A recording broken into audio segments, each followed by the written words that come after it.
LeBron, there were a number of moments, I suppose, that the game could have gone either way, but what stands out to you, whether it was the Luka 3 or the various fouls that could have, would have, should have on either end? Are there things that are at the top of that list for you?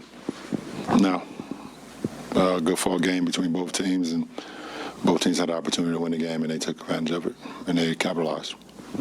You guys had the 5-game winning streak. That aside, there have been a lot of these moments of close games where it seemed like the result could have gone your way.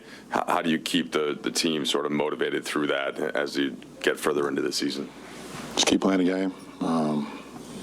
Each game is its own challenge, and tonight was another challenge, and we had some ups and downs, but we gave ourselves a chance to win, and we just didn't come through late in the game. Thanks. When I was asking Troy in the locker room about the no call at the end of regulation, we hear you reacting to it in the locker room. The referees claimed that it was the correct call. I was just curious interpretation. Obviously. When the game's going on in overtime, and you guys are trying, obviously both teams figure each other out at that point, and you're just trying to, get the best look possible. When you're not having your best night from 3, does it enter in your mind, or is it just, I got a shot here, I'm going to take it? No, when I got a shot, I take it. I work too hard on my game and on my craft to ever question myself of any shot that I take. So, just an off night for me, but I don't question any shot that I take. Kyle. Sorry. LeBron, Darvin said he wished that he had told the defense to blitz Luka on the last shot of regulation. What did you think of the looks that you guys gave Luka on some of those key shots, and what did you think of the defense overall on Luka in the game? Big time players make big time shots. It's that simple. Dan. LeBron, this team has been uneven, I would say, like in crunch time situations. Have you seen any through lines? Similar to the Boston game, you guys fight back to put yourselves in a position to win. Same tonight. It's happened a couple other times. So what are you seeing kind of late in your guys' execution? The one consistent thing that we have is a billion different lineups. That's the most consistent.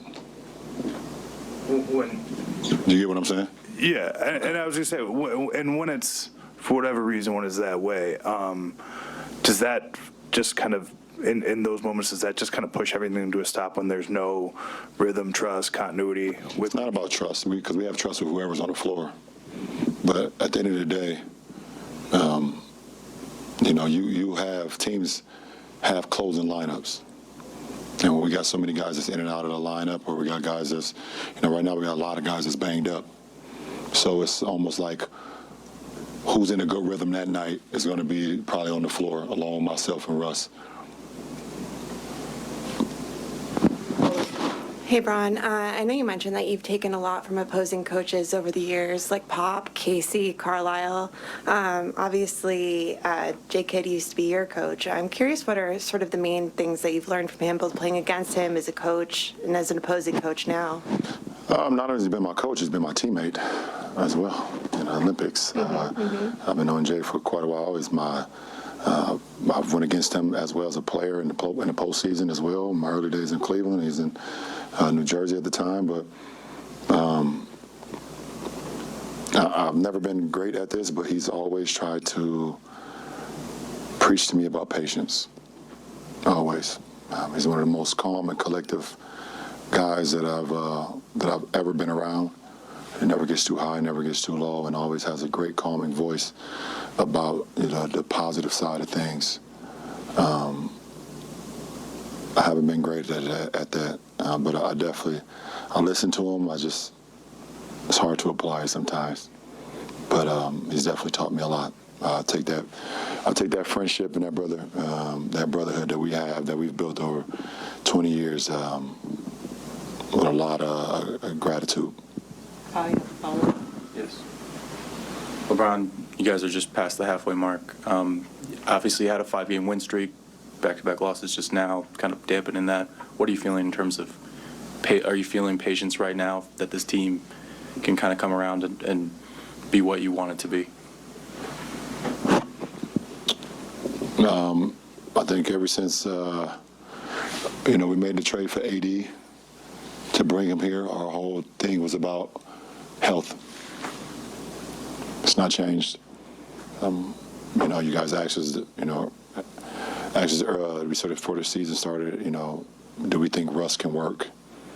And I said, how can we know that if we've not been on the floor together? I think you guys said we was on the floor like 21 games last year. So we haven't had the best luck of health, I would say, especially this year now again.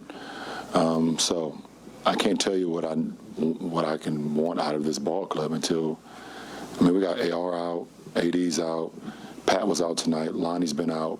Those are 4 of our big time rotation guys, and AD being the biggest. So I can't tell you that. Thanks, OJ. Awesome, good answers there.